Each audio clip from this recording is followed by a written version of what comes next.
দর্শক, গতকালকে আওয়ামী লীগের লকডাউন ছিল। আওয়ামী লীগ দাবি করছে এই লকডাউন কর্মসূচি শতভাগ সফল হয়েছে। অনেকে বলছেন যে এই লকডাউন সফল হয়নি, আবার অনেকে বলছেন যে লকডাউন যে সফল হলো এর পুরো দায় সরকারের। সরকারই আওয়ামী লীগের লকডাউনটাকে সফল করে দিল। এরকম নানা রকমের আলোচনা রয়েছে। গতকালকে ছিল সেই দিন 13ই নভেম্বর, যেদিন আন্তর্জাতিক অপরাধ ট্রাইব্যুনালে শেখ হাসিনার চলমান বিচারের রায় কবে ঘোষণা করা হবে সেই তারিখটা ছিল। সেই তারিখকে কেন্দ্র করেই আওয়ামী লীগের লকডাউন ছিল এবং গতকালকে ঘোষণা করা হলো যথারীতি তারিখ 17ই নভেম্বর শেখ হাসিনার এই আন্তর্জাতিক অপরাধ ট্রাইব্যুনালে মানবতা বিরোধী অপরাধের জন্য তার সাজা ঘোষণা করা হবে।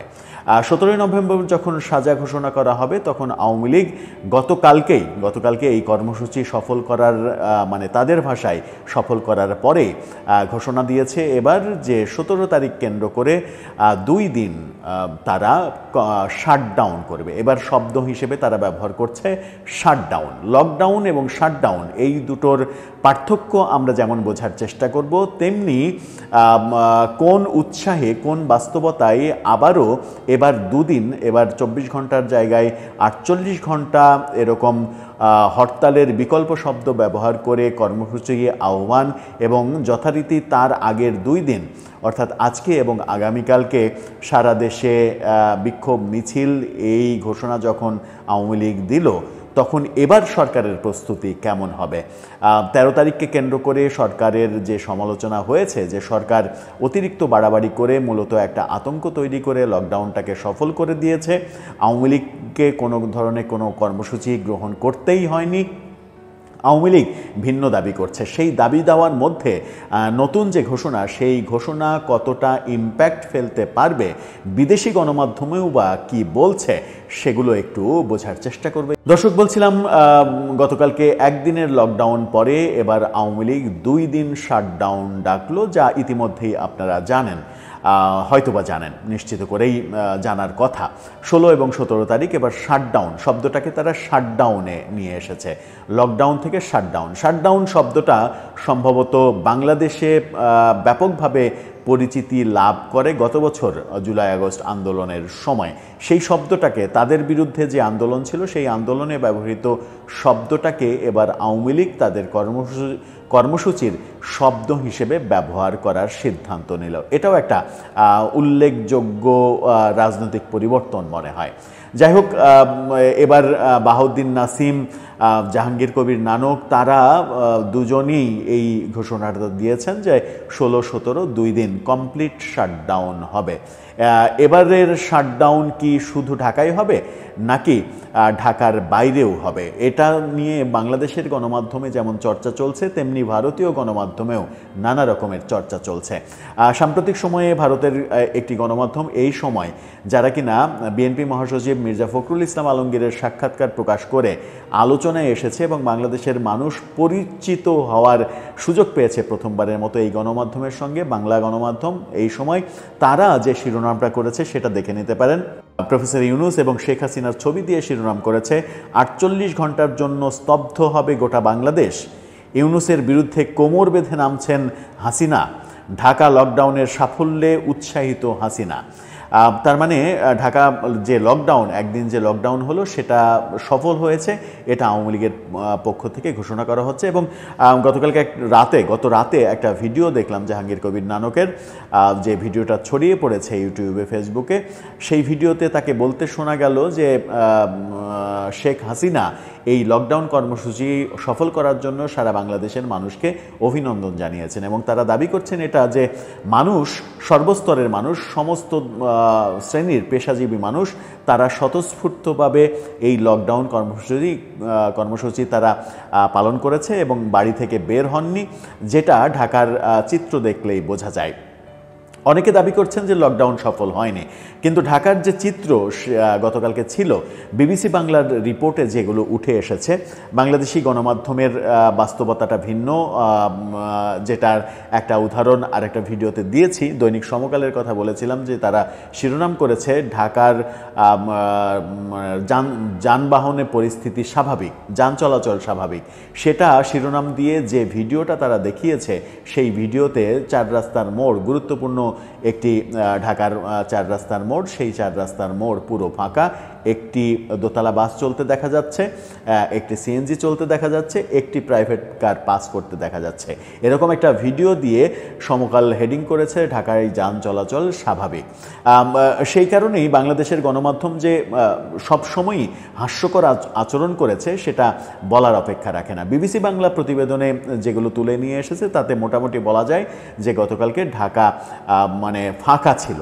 ঢাকা মানে স্মরণকালে মানুষ হয়তো স্মরণ করতে পারবে না যে এরকম ফাঁকা ঢাকা কবে ছিল। একমাত্র ঈদের ছুটিতে, মানে রোজার ঈদের ছুটিতে ঢাকার অবস্থা ঠিক ঈদের আগের দিন যেমন হয় সেরকম অবস্থা দেখা গেছে, যে ঢাকায় যানবাহন নেই বললেই চলে। তার মানে আওয়ামী লীগ সফলতা পেয়েছে, এটা ধরে নেওয়া যায়। কিন্তু সফলতাটা কি আওয়ামী লীগ পেল, নাকি সরকারের বিভিন্ন কার্যক্রম এবং সরকারের এত বেশি অ্যাটেনশন, সেই অ্যাটেনশনের কারণেই এবং কিছু বিচ্ছিন্ন ঘটনা, কয়েকটা বাসে আগুন দেয়া, বেশ কয়েকটা জায়গায় ককটেল বিস্ফোরণ করা এবং গ্রামীণ ব্যাংকের সামনে ককটেল বিস্ফোরণ করা, উপদেষ্টার ব্যবসা প্রতিষ্ঠানে ককটেল নিক্ষেপ করা, এই ব্যাপারগুলো একটা আতঙ্কের সৃষ্টি করেছিল। যে কারণে ঢাকাবাসী নিজের গরজেই, নিজের প্রাণের শঙ্কাতে বাসা থেকে পারতপক্ষে বের না হওয়ার চেষ্টা করেছেন।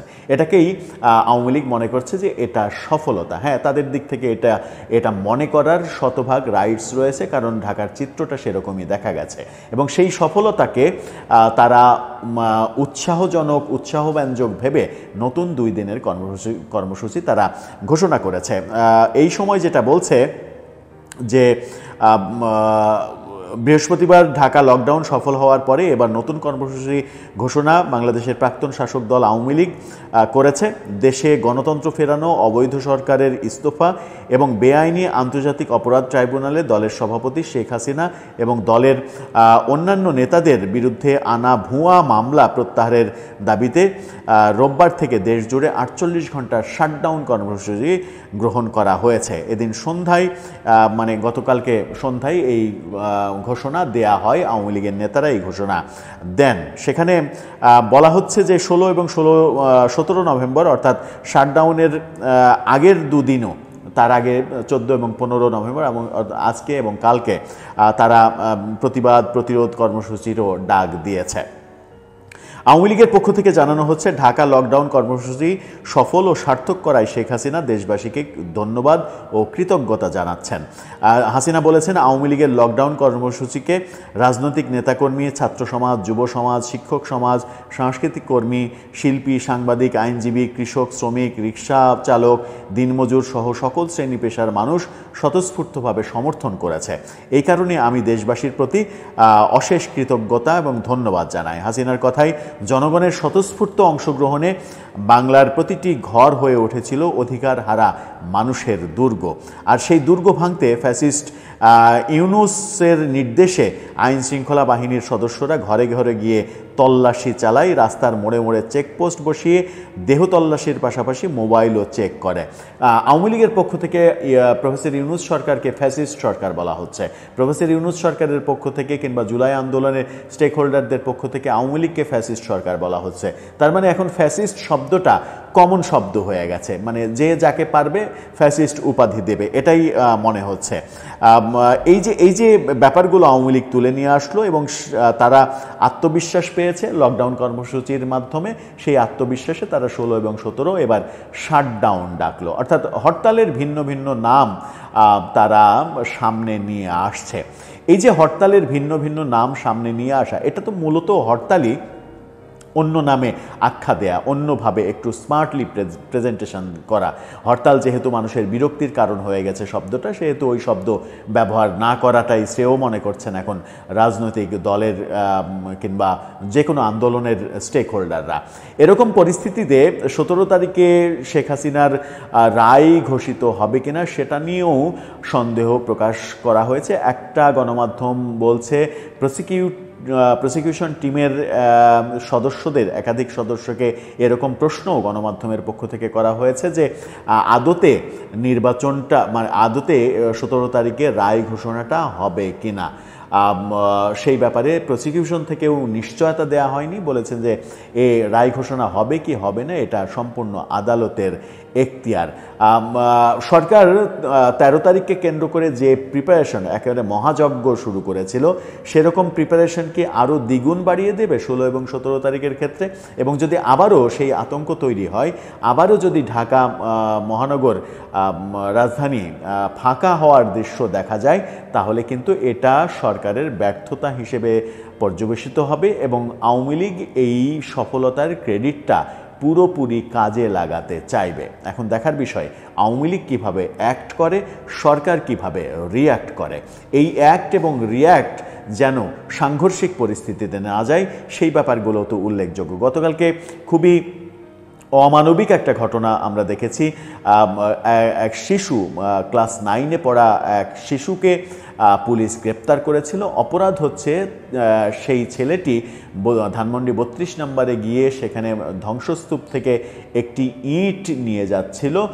সে তার মানে নিজের সংগ্রহে রাখতে চায় এই ধানমন্ডি 32-এর একটা ইট, কারণ তার ভাষ্য মতে সে এই মুক্তিযুদ্ধের সংগ্রহশালা তৈরি করছে। মুক্তিযুদ্ধ কেন্দ্র, বাংলাদেশের ইতিহাস, ঐতিহ্য, মুক্তিযুদ্ধ বই, বিভিন্ন দ্রব্যাদি, সেগুলো সে সংগ্রহ করা শুরু করেছে এবং এটা তার নেশা। এই কারণে সে সংগ্রহ করতে গিয়েছে। তার কাছে মুক্তিযুদ্ধ ভিত্তিক 2টা বই পাওয়া গেছে ব্যাগে এবং ওই ইটটা নেওয়ার জন্য তাকে গ্রেপ্তার করা হয়েছিল। পরবর্তীতে যদিও তাকে ছেড়ে দেওয়া হয়েছে। যদি ছেড়ে দেওয়া না হতো তাহলে এটা সরকারের জন্য একটা বড় কেলেঙ্কারির ব্যাপার হতে পারত। কারণ কোনো শিশুর ব্যাগে যদি মুক্তিযুদ্ধের বই থাকে, সেটা যদি তার অপরাধ হয়, তাহলে এর চাইতে ন্যাক্কারজনক ঘটনা আর হতে পারে না। আরেকটি ভিডিও সামাজিক যোগাযোগ মাধ্যমে বেশ ভাইরাল হয়েছে। একজন জুলাই যোদ্ধা, জুলাই নেত্রী, নামটা এই মুহূর্তে ভুলে গেছি, উত্তরবঙ্গে বাড়ি, নওগাঁতে তার বাড়ি। নাসিরউদ্দিন পাটোয়ারির সঙ্গে তার বেশ ছবিটিও দেখা গেছে, অর্থাৎ এনসিপির সঙ্গে তিনি যুক্ত হয়তো কোনোভাবে। তিনি গতকালকে আওয়ামী লীগের সদস্য একজন মহিলাকে, বোরখা পরা একজন মহিলাকে লাঠি দিয়ে পিটিয়েছেন এবং তিনি ঠিকভাবে মারতে পারেননি বলে আক্ষেপ প্রকাশ করেছেন। তাকে উদ্ধার যারা করেছে তাদের ওপরে বিষোদ্গার করেছেন যে আওয়ামী লীগকে রক্ষা করতে হবে কেন, আওয়ামী লীগকে কেন বাঁচাতে হবে, আওয়ামী লীগকে কেন সেফগার্ড দিতে হবে। এই ব্যাপারগুলো নিয়ে তার উচ্চস্বরে কথা, এটা সামাজিক যোগাযোগ মাধ্যমে ভাইরাল হতে দেখেছে। সব মিলে গতকালকে যেমন ছিল, হয়তো কোনো বাজে ঘটনা ঘটেনি, কিন্তু আমরা এটাও চাই যে 16-17কে কেন্দ্র করে আবার যে পরিস্থিতি তৈরি হচ্ছে, সেখানে যেন কোনো বাজে ঘটনা না ঘটে। এই যে শিশুকে পুলিশের গ্রেপ্তার করা, এক নারী আর এক নারীকে বেদম পেটানোর ভিডিও চিত্র, এগুলো না হলেই ভালো। এগুলো যতটা না হবে ততটা দেশের সম্মানের জন্য একটা ভালো কিছু তৈরি হবে। দর্শক, আপনার কি মনে হয় 16-17 শাটডাউন আওয়ামী লীগ যে ডাকলো, এটা কি তারা সফল করতে পারবে, কিংবা সফল করার জন্য এবার উঠে পড়ে আদা জল খেয়ে নামবে? তাহলে সরকারের অবস্থাটা, মানে সরকারের ভূমিকাটা কি হবে? সরকারও কি দ্বিগুণ শক্তি নিয়ে এটা প্রতিরোধে নামবে? এবার কি তাহলে সংঘর্ষ তৈরি হবে? শেখ হাসিনার মামলার রায় কি 17 তারিখেই ঘোষণা করা হবে, নাকি এরকম উদ্ভূত পরিস্থিতিতে রায় দেওয়ার কার্যক্রম পিছিয়েও যেতে পারে? সব মিলিয়ে আপনার মন্তব্য জানিয়ে লিখতে পারেন আমাদের কমেন্ট বক্সে।